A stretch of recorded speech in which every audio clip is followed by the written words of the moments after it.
Welcome to the ChairLife podcast with Tom Cuthbert. As a CEO coach and master chair, Tom brings you the insights, strategies, and tools to help you build your chair life, where mission and purpose intersect with a balanced work life. This is the path to leading with impact while living with intention. Let's dive in. Here's your host, Tom Cuthbert. Welcome back to another episode of the ChairLife podcast. There's a quote I like that says, "The shortest pencil is longer than the longest memory," by writer Carol. You know, when I hear that quote, I think about how short my memory is, and you may be in the same place I am, but the reality is that each of us can only hold a thought for 2 to 3 seconds before it disappears. That's what the research says. That's also what my brain tells me. Because of that, I need a place to put things when I need to put them there. So I have a single place to put things, as I like to say, where they go and when they go. Now, like you, I have a very busy world, 7 groups, over 100 members, coaching clients. I own 2 or 3 other businesses that we're involved with. I serve on boards, and beyond that, I have a life as part of my chair life. With all that going on, I've needed a single place to be the repository for all of the most important information to help me know where to find it, what to do, and when to do it. And now for over 10 years, that place has been my bullet journal. Now, the concept of bullet journaling has been around for many years, and we'll put some links in the bottom if you're not familiar with it in the show notes for you to take a look at some short videos and the way that I'm using my bullet journal and the way others are using it. But for being a Vistage Chair, for the coaching work that I do, for the groups that I work with, the members that we support in our community, plus all the other busy parts of life, my bullet journal system has become invaluable to me. And so I thought today I would focus on why I'm bullet journaling, how I do it, and give you maybe some ideas around ways to structure it around your groups or your world, and depending on what your job is. Well, I became a Vistage Chair back in 2012, and like every other chair, I just pulled out a notebook and started writing, did my best to keep up with things that were going on in life, my life, the members' lives, our groups, and it just became quite a mess. I even tried digital journaling in 2015 and tried to shift over to using an iPad and Evernote and tools like that and handwriting recognition and all those things. But you know what I found were 2 things when I did that. One is there's really not that much for me to remember. I like to try to keep my mind sharp, and I challenge myself to make short notes to help me remember things that are important to me. But I do have a system for that, and I'll talk about that in a moment. The other thing about using a digital device, or really any device, when you're in a private, closed-door conversation with the CEO or other person, is it's distracting to them. Any digital device that's present during a conversation lessens the depth of that conversation. So I gave all that up, and I switched 10 years ago to a Moleskine hardcover bullet journal, and I set it up in a very specific way. And so now during my one-to-ones, I will pull out my bullet journal when it's appropriate for me to take notes. I've structured each member page with relevant information about their family, their kids' names, what's going on in their lives, the names of their senior leadership team and other people that we talk to, and then my brief notes from each one-to-one encounter with them. And so I'm going to walk you through here in a minute, kind of the way that I've set this up, what the different sections are. And it's basically what most bullet journals are, but it's aligned to exactly what I need and how it's evolved over the years to what makes me successful with this by doing a bullet journal. The first thing to know about my bullet journal is what it is. So the one I happen to use is a Moleskine. It's Moleskine. I think it is a French product, but they are easily found on Amazon or at Borders bookstores or places like that. It's just a hardcover journal that has a bunch of blank lined pages. The size I use is an XL size, which is about the same size as my iPad. fits easily with other books and things that I might carry around. And it's not too big to take on an airplane in a small backpack or, just toss under my arm as I'm moving between meetings. Now, one thing you'll notice on the outside, because this book is so important to me, there's an AirTag on it. I use the Apple AirTags for a lot of different things, but I have a device that adheres to the front of my bullet journal, and my AirTag fits neatly and securely in there. And so the very first thing you'll see on the outside is the AirTag. I cannot lose this. It's a really important book for me. And also, of course, it has some confidential information in there. Inside, I put a calendar of my one-to-ones on there. On the other inside part, I put my business card in there in case I lose it, and just kind of set it up with some basic information. Now, throughout the bullet journal, there are other things that I attach to these pages, and I won't bore you with all these details. Some of the things that I put on these pages include my flywheel, how my world works. I also have a couple pages with great questions that I really like. And so if I'm preparing for a one-to-one, I can look in there and find some good questions to lean into. At the back, I always put my goals. The last 2 pages are my mission, vision, value, lenses, my 3 things, personal and professional goals, my most important goal, and my daily habits are all kind of taped into the back of my bullet journal. And so things like that are just easy access, quick ideas are on the inside corner, front and back. Once inside the bullet journal, what they tell you to do is what I do, which the very first thing is to create an index. So the bullet journal that I use, and there's pictures of it on my website, tomcuthbert.com/bullet journal, give you an idea of what I'm talking about. But the first section is an index. So it begins with the index with 52 weeks. And so I put the date of each of the 52 weeks of the year on there and assign them to a page number. For example, this week is September the 8th, and that is page 33. So that page is a blank page where I put things that I need to do, and I'll talk about that in just a moment.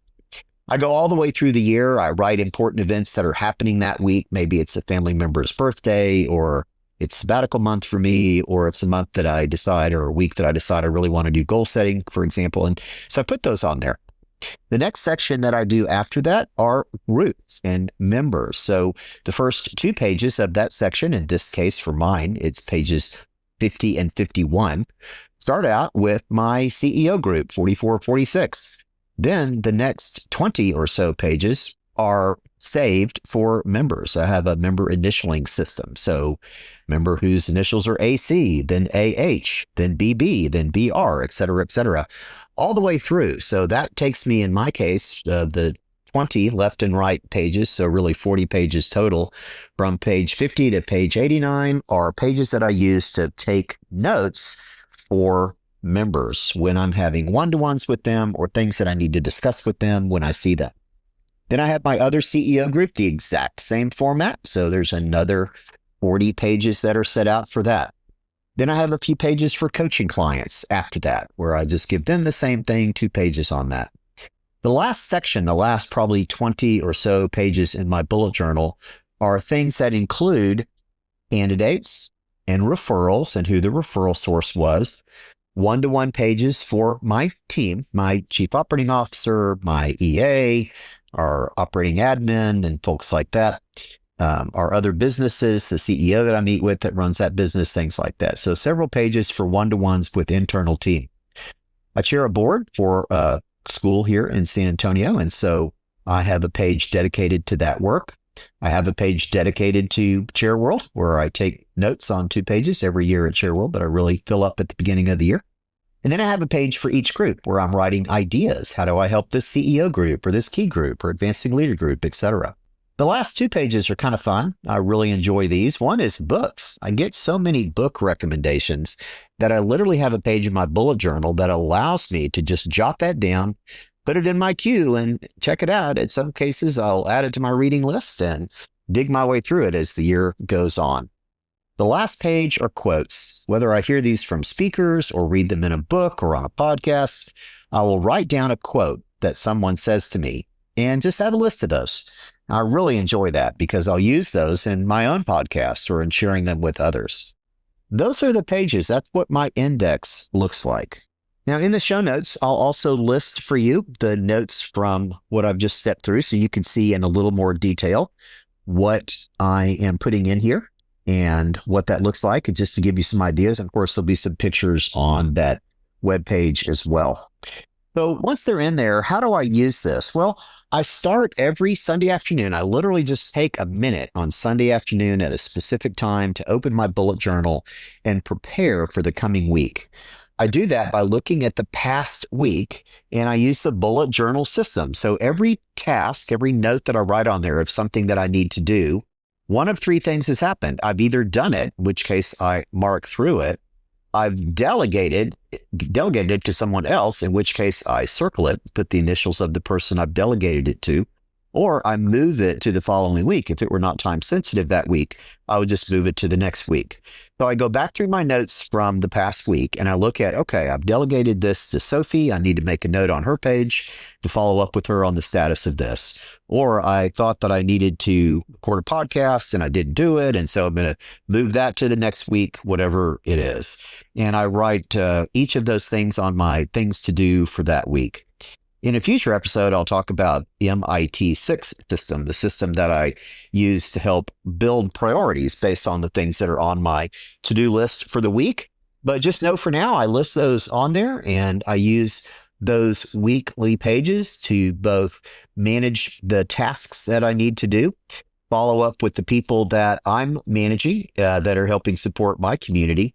And third is I take notes from things that are time sensitive. So if we have a meeting that week, for example, I will know to go back to the week of September 8th, 2025 to look at my notes from that meeting. And that's the system that I use for the first 52 pages, the first 52 weeks of the year. Every week starts by looking at the week ahead and setting those pages up, and it takes me less than 10 minutes to do so. The next thing that I do is I will look ahead on a daily basis. I do this each day. If I have one-to-ones on Monday, part of my one-to-one early morning prep time is I will open up the pages for a member. Let's say I'm meeting with a member whose initials are BB on this Monday at 8:30 a.m. When I'm prepping for the day, take about 20 minutes every morning to do so. I scan through my bullet journal and look through my notes for that member and prepare any thoughts, pull out any resources, and prepare for that day, just so that information is fresh on my mind. I may have 3 or 4 or even 5 one-to-ones over the course of a day. And so being able to jump directly to their page has made it really easy for me to keep tabs on things that they have going. Now, those could be notes from the last meeting where we processed an issue for them. Those could be goals that they've set or commitments that they made in the previous one-to-one that I want to start the one-to-one by following up on that. But again, having everything where it goes and when it goes, meaning it's appropriate and easy for me to find at the time that I need it, is really helpful. Now, throughout the week, as I work my way through, I will manage tasks by striking off the ones that I complete, delegating them to others, moving them to my follow-up lists, and writing down new tasks that I need.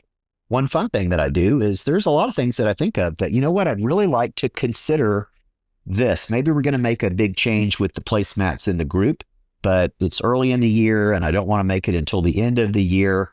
So I'll flip ahead to, say, November 1st, and I'll make a note to myself, review placemats on November 1st. And I may write that 8 or 9 months ahead of that. But having the ability to go into the future, so to speak, and get something out of my brain and onto paper has been super helpful for me to keep focused on tasks in front of me. Now, the quote that I began this podcast with is from Ryder Carroll, the author of The Bullet Journal Method, a book that I highly recommend. Again, you can look for any journal that doesn't have to be a Moleskine, it could be any brand, anything that works for you. Just look and see what people are using online. But the bullet journal for me has become the cornerstone of keeping tabs on things in my life. It helps me scale my workflow and keeps me organized in the sense that I always know where things are. It fits perfectly with the product stack, the technology that I use to support this, things I've talked in past podcasts about, like Spark and Follow Up Then and Boxer and QE scheduling and Brain Toss and things like that. All of those tools fit together in this system. So I'll wrap this up by just simply saying my journal is my leadership operating system. It's the most important book to me that I carry with me. It's everything in one place, where it goes and when it goes. Easy to find, all the resources that I need at my fingertips. And using it in a private conversation is not distracting. To me, it seems much better than using a digital device. It allows us to stay focused on the person in front of us. For me, it provides clarity. It gives me momentum through week to week and transitioning from week to week. And so it's been a very helpful tool. I hope this section's been helpful for you. And check out your own bullet journal and let me know if there's anything I can do to help. Now it's time for Tom's tips and tricks to optimize your productivity and your chair life. I grew up with a very musical mom. She was not only a professional pianist, but had a beautiful singing voice and would constantly be tootling around the house, singing songs, mostly from The Sound of Music. And so the song, These Are a Few of My Favorite Things, is one that is etched into my brain. And so today, no, I am not going to sing for you, but I am going to share these are a few of my favorite routines, things that I thought might be interesting to you and hopefully helpful for you. Following up on what we talked about last week in our episode about longevity and the podcast and scale up session that I did with Jessica Pierce, I thought I'd share 10 life hacks, things that are consistently woven into my daily routine that have been very helpful for me. And many of these we've talked about in other episodes, but I thought I would put them together. We're coming into the time of year when we all start thinking about goal setting and achieving new goals for the coming year, for 2026, right around the corner. And so I thought I would share these 10 with you and give you a little color commentary, and hopefully you'll find this helpful.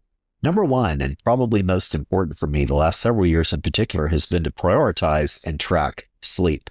Now, I use the app Auto Sleep, and I shoot for 8 hours every night. Following the coaching from my longevity coach and my functional medicine doctor, getting good, deep sleep early in the night is critical for us for mental clarity, boosting energy, and just making sure we're our best version of ourselves. I am very consistent with going to bed at a certain time, following a normal routine around bedtime, and getting good 8 hours of sleep before I get up at 5:50 a.m. and start my day the next day. I vary this on weekends, but since I work Monday through Thursday, my Sunday night through Wednesday night are very consistent, and I really lean in to make sure that I'm fresh to be who I need to be for our members. The second one is anchoring my morning routine. Now, I mentioned I get up at 5:50 a.m. That's kind of an adjustment that I've made. I've tweaked that over time.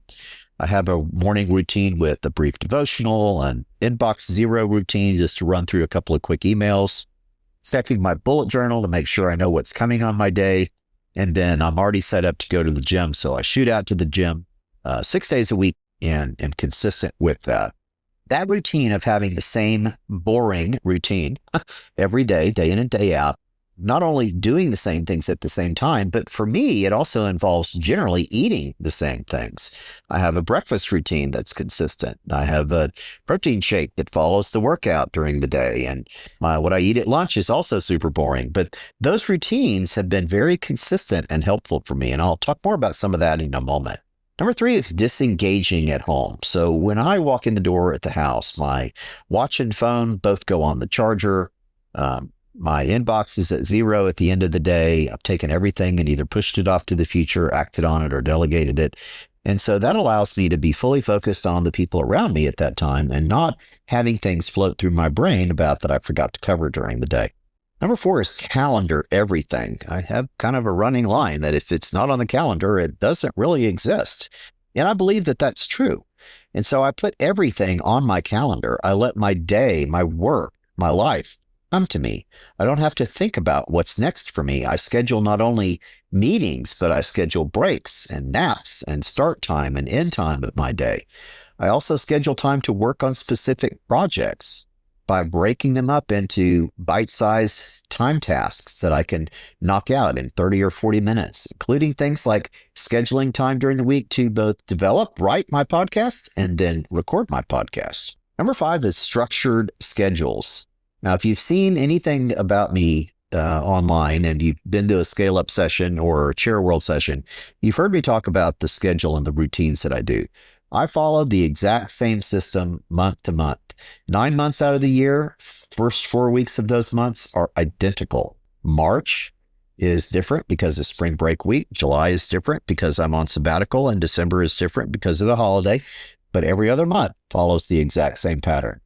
Routine one-to-ones, routine meeting schedules, routine group meetings, everything follows the same pattern. I use color coding and systems around that to keep me on track. Number 6 is delegating effectively. Asking, what am I doing that someone else could or should be doing, has been a huge focus for me. I've mentioned my 3 things. I've had an episode on that recently, and focusing on how can I do only my 3 things and do them exceptionally well makes our world run better. Number 7 is automating routines. Now, our team in July, in my absence, spent a lot of time and did some great work leveraging AI and some new productivity tools that have saved my team about 10 hours a week of the work that they do. And these are inexpensive tools, and I'll have an episode on these over the next several weeks, just to give you some ideas on how we're leveraging AI and we're leveraging other productivity tools to save time. But by creating these routine and automating these tasks, it makes it much easier for me. Number 8 is scheduling email check. Now, it's so easy to decide, well, I'm just going to pick up my phone and look at my email, but seeing an email can affect your mental state. It can pull you out of the zone, if you will, and be less present with others. So I schedule time 3 times a day, and I generally check my email only at those times.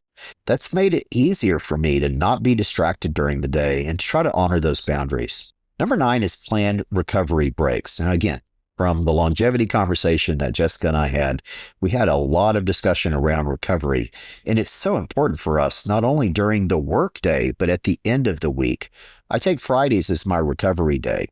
And during the day, I build in time for walking one-to-ones and make sure that I am fresh and have time between meetings to walk down the hall, get a hot tea, or do something to try to just get my body moving again. But avoiding burnout is critical by focusing on recovery. And number 10 is what I mentioned a moment ago, consistent meal planning. Now, if you've listened to a past podcast, you probably know that I do not like lunch meetings. What I do like is the boring routine of generally eating the same thing day in and day out. I've worked with my functional medicine doctor to come up with a diet and a routine that gets me enough protein, the right amount of carbs that fits my workout schedule. And it's not that I'm compulsive or over the top with this, nor is it true that I don't break these habits and eat things that I shouldn't periodically, or drink things that I shouldn't for that matter. It's more that just in general, I follow a consistent routine day in and day out that keeps me on track. And so it's easier to stay on routine and therefore harder to get off track. The default for me is to follow the routine. And that has had a huge health benefit for me, not only from a cognitive standpoint, but a physical standpoint. Mental energy has been better. And these are some important routines that I've built in. And certainly what we eat is a key part of that. So that's my list. Those are my favorite 10 routines. And I hope that you'll find some value in that. A lot of these, of course, have come from Atomic Habits, which we've talked about a number of times on this podcast, and is a book that literally changed my life. What are the habits? What are the routines that are your favorites? And see if you can lean in and apply them into your life and your work. See you next time. Thanks for listening to the ChairLife podcast. Remember, you can find more resources at tomcuthbert.com. Please let others know about our podcast by sending them to chairlifepodcast.com. See you next time on the ChairLife podcast.